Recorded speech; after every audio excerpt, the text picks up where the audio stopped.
नमस्कार। पाकिस्तान के प्रधानमंत्री इमरान खान को जाना था दुबई।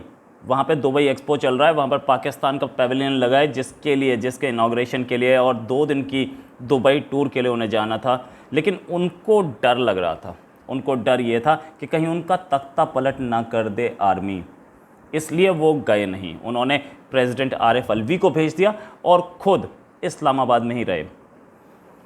इससे पहले एक और प्राइम मिनिस्टर का ऐसे तख्ता पलट हो चुका है। ज़ियाउल हक ने मोहम्मद खान जुनेजो को हटाया था, उन्हें श्रीलंका के टूर पे भेजा था। जब श्रीलंका के टूर से वो वापस आए तो उनके स्टाफ ने बताया कि सर अब आप प्राइम मिनिस्टर नहीं हैं, आपका तख्ता पलट हो चुका है। इमरान खान को भी यही डर सता रहा था कि कहीं ऐसा ना हो कि मेरे साथ भी ऐसा ही हो जाए, कहीं मुझे भी ना हटा दिया जाए, तो इसलिए वो गए नहीं। इनफैक्ट ये पूरा मसला वहाँ से शुरू होता है जहाँ पर ISI चीफ जनरल फैज़ हामिद की पोस्टिंग पेशावर कोर चीफ के तौर पे कर दी गई और इसके खिलाफ थे इमरान खान। ये खबर कि जनरल फैज़ हामिद की पोस्टिंग कर दी गई है, ये भी हमने आपको सबसे पहले दी थी। बाकी सारे मीडिया से पहले, 1 दिन पहले हमने इसी चैनल पे दी थी। उस समय सबके सब सारे पाकिस्तानी लोग नीचे कमेंट कर रहे थे कि तुम्हें कहाँ से खबर मिली, झूठी खबर फैलाते हो ये वो। बाद में हमारी खबर कंफर्म निकली और इस चीज़ के लिए हम शुक्रिया करेंगे हमारे सोर्सेज का जो इस्लामाबाद में बैठे हैं, जिन्होंने हमें बताया था।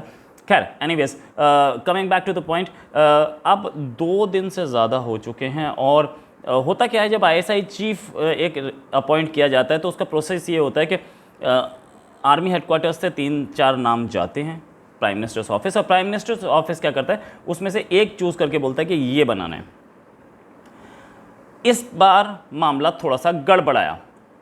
जनरल चीमा ने, उन्होंने क्या किया, जनरल कमर जावेद बाजवा ने क्या किया कि एक नाम अपने आप डिक्लेयर किया और डिक्लेयर करके उन्होंने भेज दिया प्राइम मिनिस्टर्स ऑफिस कि ये, और उसकी नोटिफिकेशन, उसकी ऑर्डर्स दे दिए। अब ये जाना था प्राइम मिनिस्टर्स ऑफिस से नोटिफिकेशन आनी थी। प्राइम मिनिस्टर ने बोला कि नहीं, ये मेरा प्रेरोगेटिव है, मुझे ये काम करना था, आपने कर दिया, मैं इस नोटिफिकेशन पे साइन नहीं करूँगा। और इससे पहले वो क्यों नहीं करते, क्योंकि इससे पहले वो स्टेटमेंट दे चुके हैं कि अगर कोई भी आर्मी चीफ करगिल पे मुझसे पूछे बिना चढ़ाई करता तो मैं उसे सैक कर देता। और वो ऐसे स्टेटमेंट देने के बाद अब खुद फंस गए, क्योंकि उनसे पूछे बिना ही तो ये काम हुआ है। एक चीज़ एक तो ये मॉरल पॉइंट सामने आता है, इसके पीछे और क्या पॉलिटिक्स है वो भी आपको बताऊंगा। दूसरा, इमरान खान और जनरल बाजवा की आपस में जो लड़ाई चल रही थी की पोस्टिंग्स को लेके, ये लड़ाई क्यों चल रही थी? ये लड़ाई इसलिए चल रही थी क्योंकि इलेक्शन आने वाले हैं और इमरान खान चाहते हैं की पोस्ट पे उनके आदमी बैठे हों। ISI चीफ और इलेक्शन कमीशन और NAB, यानी कि जो कि नेशनल अकाउंटेबिलिटी ब्यूरो, जो कि करप्ट पॉलिटिशियंस या करप्ट लोगों पे अपने ड्रेड डालता है, इन 3 जगह उनके आदमी बैठे हों और ISI चीफ हटा दिया गया। और ISI चीफ हटने से उनकी अपनी कन्फिग्रेशन बिगड़ गई। वो तो कोशिश कर रहे थे कि दूसरा, मैं 10 साल तक, बहुत बार बोल चुके कि मैं 10 साल तक पाकिस्तान का प्राइम मिनिस्टर रहूँगा, यहाँ तो 5 साल से पहले ही लुटिया डूबती नज़र आ गई। तो उन्होंने भी जनरल बाजवा को नीचा दिखाने के लिए नेशनल सिक्योरिटी कमेटी की मीटिंग बुला ली अपने घर पे। कहाँ दुबई ट्रिप था, दुबई ट्रिप के टाइम पे नेशनल सिक्योरिटी मीटिंग बुला ली गई। इसका मतलब ये आनन फानन में बुलाई गई है, ट्रिप कैंसिल करके बुलाई गई है, पहले से प्लान नहीं थी। खैर एनीवेज, इसमें तीनों चीफ आए थे, आर्मी, नेवी, एयरफोर्स चीफ, और ISI चीफ को भी आना था। और ISI चीफ की जगह पर आए जनरल फैज़ हामिद, उसी आर्मी चीफ के सामने जिस आर्मी चीफ ने उनके ट्रांसफ़र ऑर्डर साइन किए थे। जनरल फैज़ हामिद लेफ्टिनेंट जनरल हैं आर्मी में और आर्मी चीफ ने ऑर्डर साइन किए हैं। उन्हें जाना चाहिए था पेशावर, वो पेशावर में ना हो करके एज ISI चीफ उस मीटिंग में, प्राइम मिनिस्टर की मीटिंग में शामिल हुए। कितनी बड़ी नाफरमानी हुई आर्मी चीफ के ऑर्डर्स की। साथ में इस मीटिंग के बाद उन्होंने एक और मीटिंग की 1 घंटे बाद प्राइम मिनिस्टर से, फिर उसके बाद इमरान खान से एक और शाम को मीटिंग की। इसका मतलब कुछ खिचड़ी पक रही थी। बाजवा को ये बात क्लियर पता थी, जनरल बाजवा को, कि मामला गड़बड़ा रहा है। और अब इसी पूरे खेल में एक और भी चीज़ है, ना तो फैज़ हामिद ने अपनी नई पोस्टिंग ली है अब तक, रावलपिंडी कोर वाली, सॉरी पेशावर कोर वाली, और ना नए जो DGIS आए हैं वो उनकी नोटिफिकेशन ही नहीं आई, वो कहाँ से अपनी उठाएंगे। इससे पहले भी 2 प्राइम मिनिस्टर्स ने ISI चीफ अपनी मर्जी से लगाने की कोशिश की थी। एक नवाज शरीफ ने लेफ्टिनेंट जनरल ज़ियाउद्दीन भट्ट को लगाया था, जो कि चले तो कुछ दिन, लेकिन जब नवाज शरीफ अरेस्ट हुए उसके साथ ही ज़ियाउद्दीन भट्ट भी अरेस्ट हो गए थे। और बेनज़ीर भुट्टो ने लगाया था शमसुर रहमान कल्लू को, जो कि मई में अपॉइंट हुए थे और उसके बाद अगस्त तक उनको निपटा दिया गया था।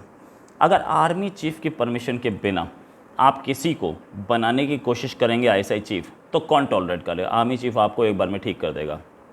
तो ये जो ऑर्डर्स आर्मी चीफ की तरफ से निकल गए, लेकिन ना फैज़ हामिद ने उनको माना है, ना उनको नए नदीम अंजुम जो कि नए ISI चीफ आर्मी की चीफ की तरफ से अपॉइंट हो गए हैं, अब तक नोटिफिकेशन नहीं आई है, उन्हें पता ही नहीं कौन है, मुझे कहाँ जाना है, क्या करना है।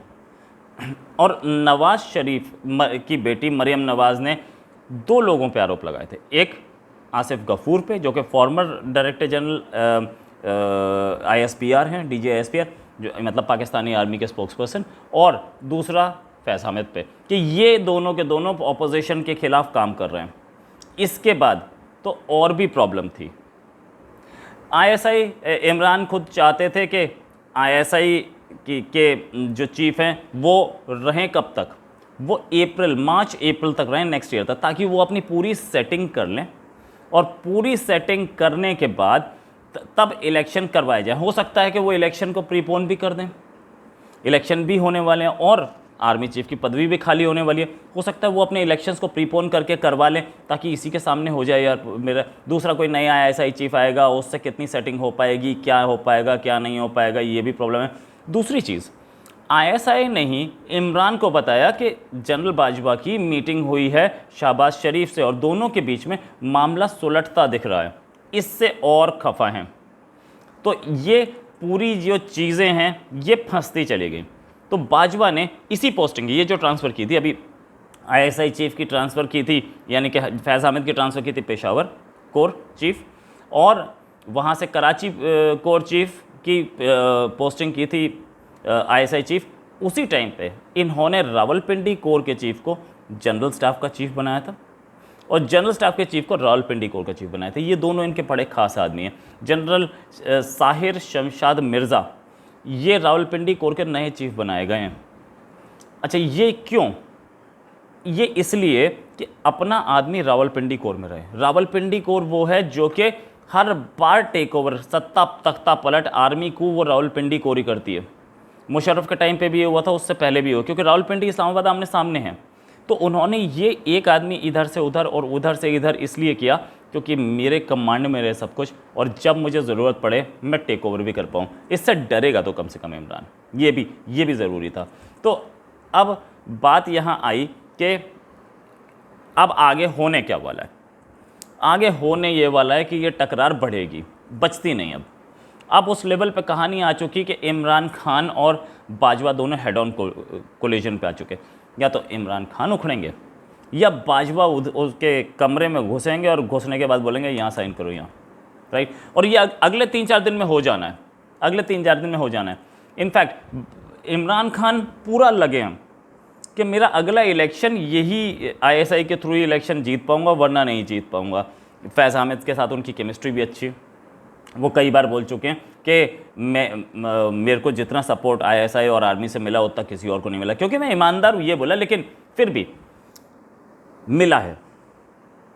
और फैज़ हामिद और आसिफ गफूर, जिसको आसिफ गफूर को वो बनाना चाहते थे ISI चीफ, उस आसिफ गफूर पे भी ऑपोजिशन आरोप लगा रहा है कि ये ऑपोजिशन के खिलाफ काम कर रहे हैं दोनों। तो बाजवा फंस गए। बाजवा को अब कुछ करना पड़ेगा। एक तरफ 2 ऐसे आदमियों की पोस्टिंग की जा रही है जो कि इमरान खान को सपोर्ट कर रहे हैं और इमरान खान इनके खिलाफ काम कर रहे हैं। तो बाजवा अभी 13 महीने बचे हैं बाजवा के, हो सकता है बाजवा तख्ता पलट भी कर सकते हैं, कुछ भी कर सकते हैं, और हो सकता है बाजवा अपना साइडलाइन होकर के अपनी कुर्सी दे दें। तो ये पक्का है कि फैज़ हामिद को अगला आर्मी चीफ बनाने की कवायद शुरू हो चुकी है। और वो भी इमरान खान की तरफ से। प्योर नाफरमानी।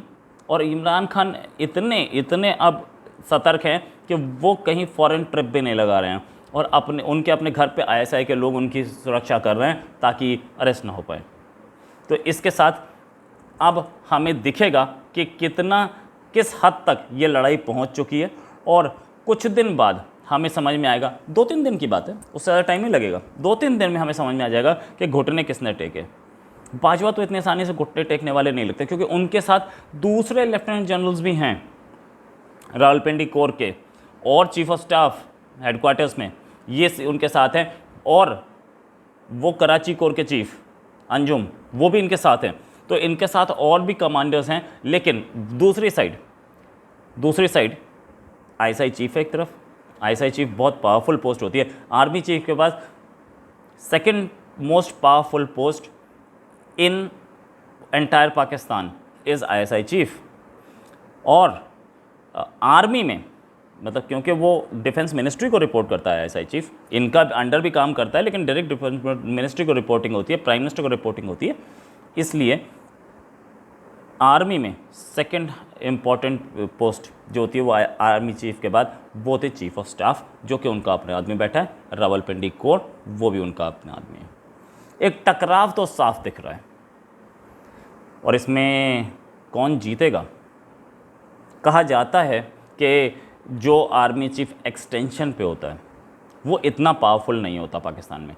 क्यों नहीं होता? क्योंकि ऐसा समझा जाता है कि दूसरे लेफ्टिनेंट जनरल्स को ये लगता है कि ये हमारी कुर्सी थी, हमें यहाँ बैठा होना चाहिए था, ये आदमी हमारा हक मार रहा है, तो लेफ्टिनेंट जनरल्स उसके साथ नहीं होते।